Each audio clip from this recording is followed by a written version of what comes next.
Okay, so AutoCAD you probably have saved as your title block. You need this little symbol. This is the one that you're gonna just copy around. Uh, if you need to have different titles, no?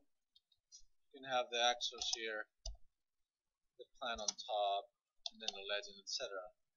So as I did last class, it's basically introducing a little bit the three-dimensional issue of AutoCAD. No? So I'm doing a polyline, and I'm not measuring or giving any exact dimensions, but you should. And once you come out with your yard configuration, your basic dimensions, etc., you will end up with a polyline similar to this one in shape, at least, not necessarily in scale because I haven't drawn the exact numbers. So if you have the hatches, you know, with your proper layers, etc., you can already create a rectangular viewport, give the proper scale that you want, and organize your plans um, correctly one by one. You need dimensions, etc.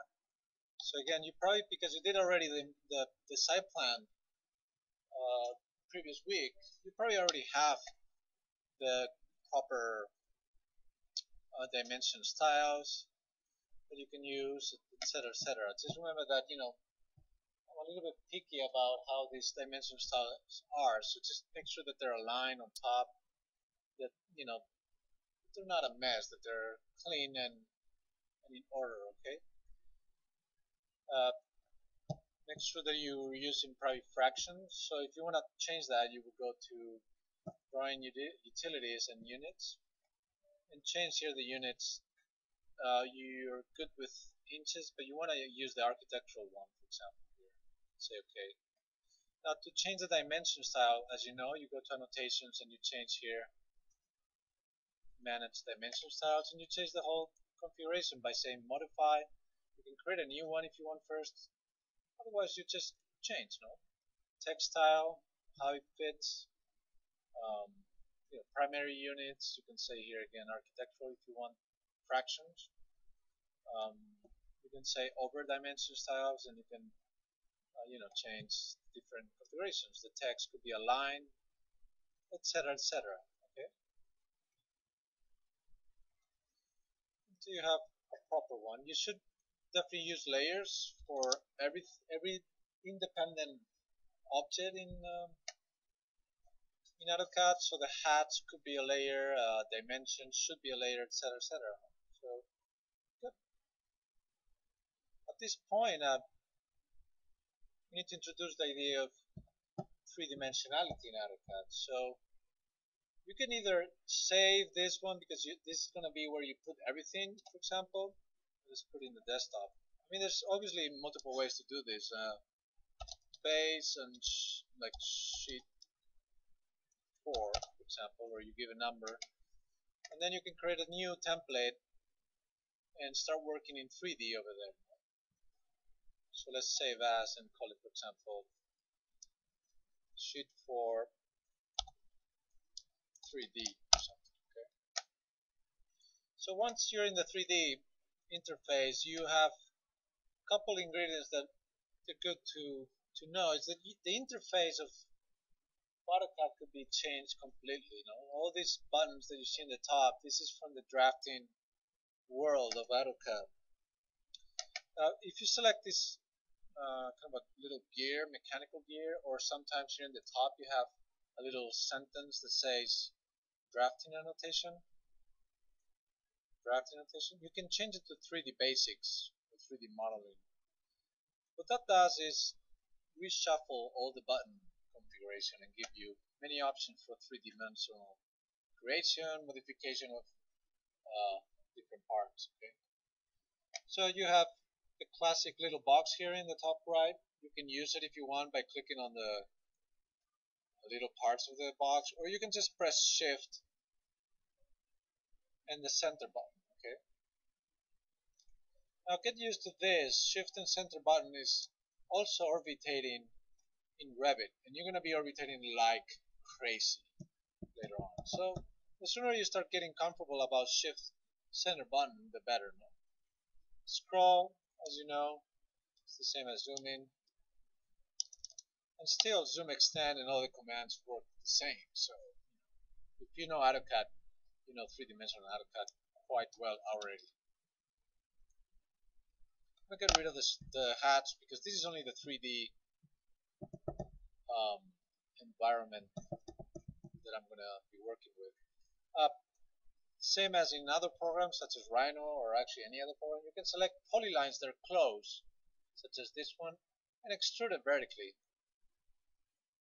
Okay, you can extrude manually or just type a number.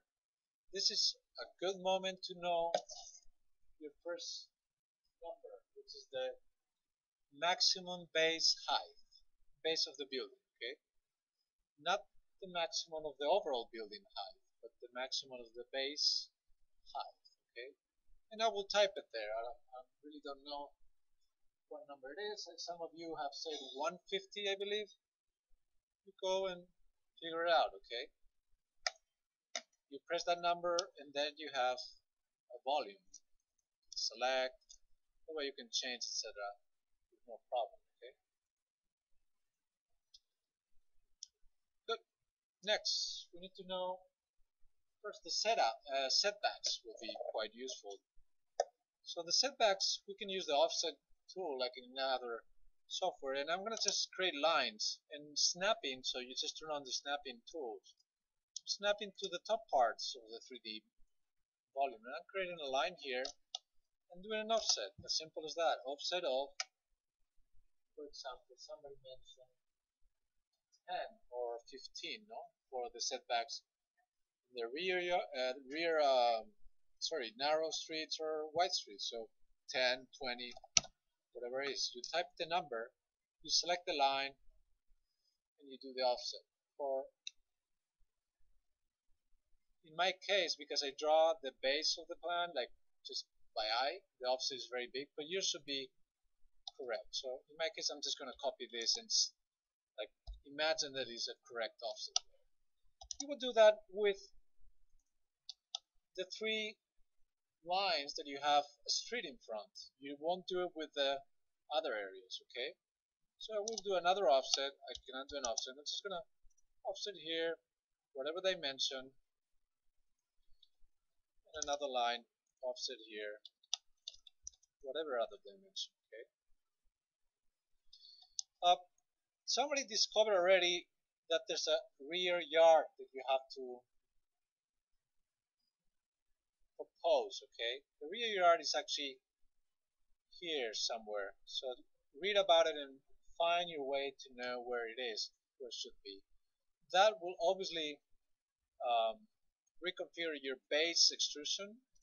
So let's imagine I go to the top view. Sorry.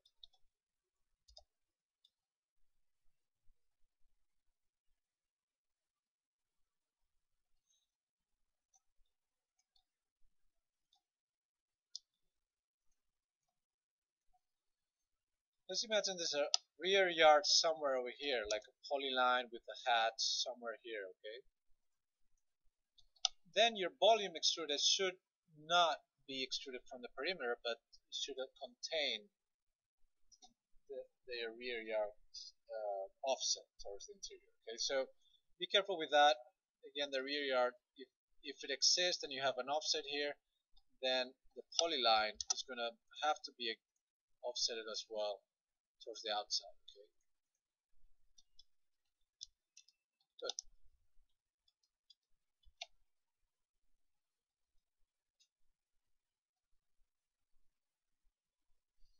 Okay, so again 3D. So now we have to create the volume that is on top. We also know the maximum height, so I'm going to do another polyline. I'm going to snap to the intersection of those lines that I offsetted first. And I'm going to create another polyline on top. Okay, I'm going to select it and extrude it. And again, I'm typing the command, I don't have to go to the button. Now, the dimension here will be the maximum overall height with the maximum base height.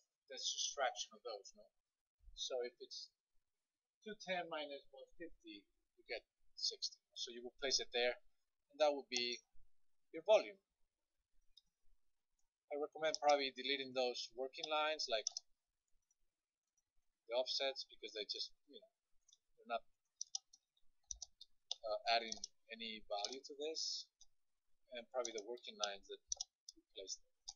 Okay, the next step that we need to do is what in Rhino is the Boolean union. So here is directly called union. Okay, so you can say type the union option and clip the two volumes, so it actually becomes one. I don't know if you noticed,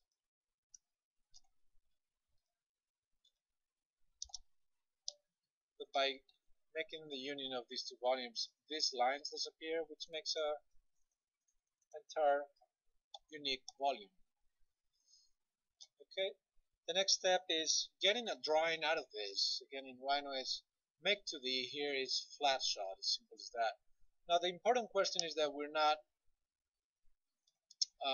selecting just any view, like we're not selecting that view, we're not selecting this view, we're selecting specific axonometrics. Okay, so it would be similar to typing or pressing on the little box for some of this. This is the same axonometric as if we went up here to the views and select the isometrics that come with that expansion of the window. So we have southwest isometric, southeast is isometric, northeast, northwest. You have to select the two isometrics that explain best your proposal. I would not encourage you to use, for example, and again, I'm not sure, this one where it shows the back. Okay, the one that you can explain all the setbacks properly. Okay,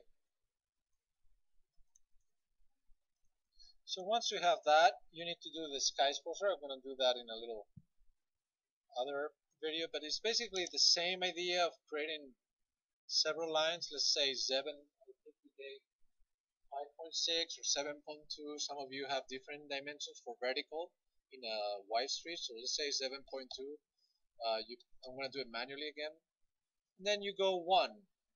No, you type 1, and you get these two lines here that allow you to create the line in a slope between those two ratio dimensions. You can scale this from this point just a bit so you have a clear idea of an extrusion plane, or you can, now to create the plane, you can just copy this and, for example, loft them, or I'm going to go back and just select and extrude, for example, okay, and you go to that point. The same you will do for another line here. Just go up vertical whatever dimension, horizontal 1, you get the line, you scale, you extrude, no? The last step is doing the famous flat shot. For that I recommend that you carefully put everything in different layers first. And I would recommend doing two flat shots, one of the volume and another one of the plane independently. The reason is that if I do a flat shot, let's go to northwest and select the I don't have to select anything, I can say flat shot. What you can do is just change the layers of the hidden lines that will come from the flat shot. Let's say, for example, red and blue. If you want to change those or keep this as layer, you decide. So create, and it creates the make 2D. I'm basically clicking up the place where I want that flat drawing, and then press enter a couple times. I don't want to change the scale in the X direction. I don't want to change the scale in the other direction.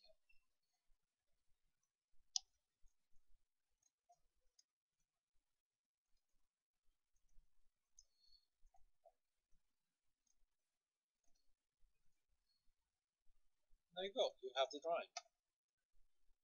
So as I said before, there's a little issue. If you maintain the plane here, the sky exposure plane, the volume is behind and it comes in the layer of a hidden line, no? Or invisible, however you want to call it. That's why I will do it in two phases, so I can really have clearly the volume entirely drawn, and then the sky exposure plane in another layer, so I can work with them carefully, okay?